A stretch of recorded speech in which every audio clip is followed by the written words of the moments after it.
अगर एक व्यक्ति कुछ बुरा कर्म कर देता है, जैसे कोई तुम्हें गाली दे देता है या तुम्हारे साथ कुछ और गलत हो जाता है, तो ज्यादातर लोग ये सोचते हैं कि परमेश्वर सब देख रहा है। उस व्यक्ति को एक ना एक दिन उसके कर्मों का फल जरूर मिलेगा। लेकिन तुम असल बात से अनजान ही हो। उस व्यक्ति को उसके कर्मों का फल किसी और दिन नहीं मिलेगा, आज ही मिलता है, बल्कि मिल चुका होता है। ज्यादातर लोगों को कुछ रहस्यों का पता नहीं है। जैसे कुछ रहस्य हमारे ऋषियों महर्षियों को पता थे, और इस ज्ञान से तुम्हारे अंदर से एक डर जरूर निकलेगा।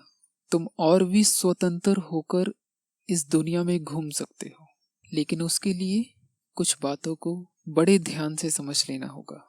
क्या तुम जानते हो अपने ही मन के साक्षी हो जाना क्या है? या अगर तुम ध्यान की इस अवस्था तक पहुंच जाते हो तो किस हद तक का कंट्रोल तुम अपने जीवन पे कर सकते हो, और जीवन के किन पहलुओं में तुम जाग सकते हो जहां पे अभी तुम जागे नहीं हो। तो आज का विषय भी मैंने कुछ ऐसा चुना है जिससे तुम्हें अपने आसपास के जीवन की और गहरी समझ आएगी। क्या तुम्हें पता है कि बाहर का जीवन हमारे भीतर के जीवन में कैसे प्रवेश करता है? जब हम सोचते हैं तो हमारे दिमाग में असल में क्या होता है? इसे ऐसे समझिए कि हमारा जो शरीर है या 5 ज्ञान इंद्रियां हैं, ये एक पुल की तरह है जो हमें बाहर के जीवन के साथ जोड़ देता है। और जब हमारी ये पांचों ज्ञान इंद्रियां बाहर के जीवन की जानकारियां इकट्ठा करके हमारे दिमाग के किसी एक हिस्से तक पहुंचा देती हैं, तो दिमाग में कुछ ऐसे हिस्से हैं जो उस जानकारी में नए अर्थों को पैदा करते हैं, उनमें मीनिंग्स पैदा करते हैं, ताकि वो बाहर की जानकारियां तुम्हारे लिए कुछ अर्थ रखें। इसकी एक उदाहरण देता हूँ। अभी तुम्हारे सामने एक तस्वीर है, इसमें तुम क्या देख पा रहे हो? तुम्हारे मन में ये जरूर आएगा कि ये फूल है, लाल रंग का है और गुलाब है। तुम्हारा इस फूल को देख पाना ये एक क्रिया है, एक्शन है, एक्ट है। लेकिन तुम्हारे अंदर से ये अंडरस्टैंडिंग पैदा होना, यानी तुम्हें समझ में आना कि ये एक फूल है, लाल रंग का है और गुलाब है, ये कुछ अलग बात है। तुम्हें इन दोनों बातों में कुछ अंतर स्पष्ट हुआ? तुम्हारा देख पाना, तुम्हारे मन में अंडरस्टैंडिंग बनना, विचार बनना, दो अलग अलग बातें हुई। अब तुम्हारे अंदर ये अंडरस्टैंडिंग कैसे पैदा हुई? तुम ये कैसे जानते हो कि ये लाल रंग का फूल है? क्योंकि तुमने बचपन से लेकर अब तक इसके बारे में बहुत जानकारियां इकट्ठा की हैं, वो तुम्हारे भीतर पहले से हैं। तो जिस वक्त वो व्यक्ति चोरी कर रहा है या किसी का रेप कर रहा है, उस वक्त उसे होश ही नहीं है।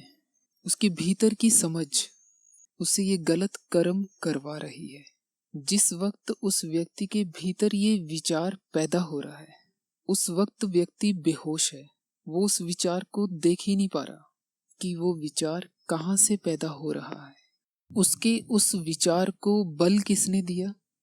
उसके भीतर दबी हुई उन वासनाओं ने, उस अंडरस्टैंडिंग ने, जो उसने इकट्ठा की हुई है।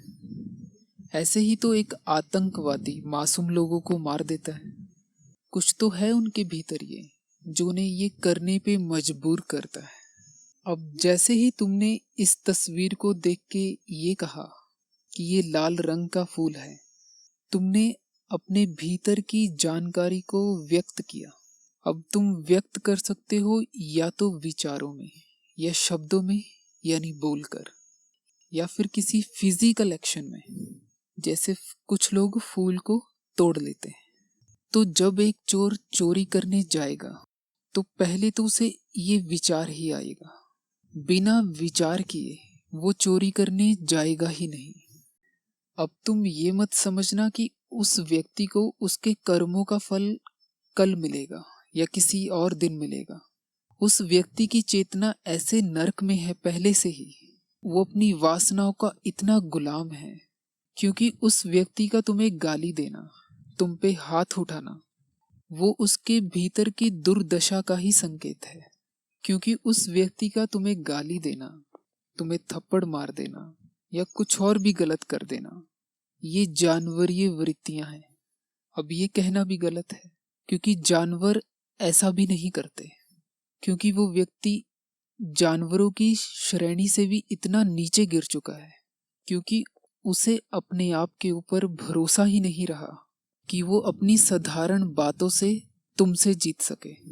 तो वो कुछ और रास्ता अपनाता है, या तुम पर हाथ उठाने का, या कुछ और गलत काम, क्योंकि उसे ऐसा लगता है कि ऐसा करने से उसकी बातों में दम आएगा।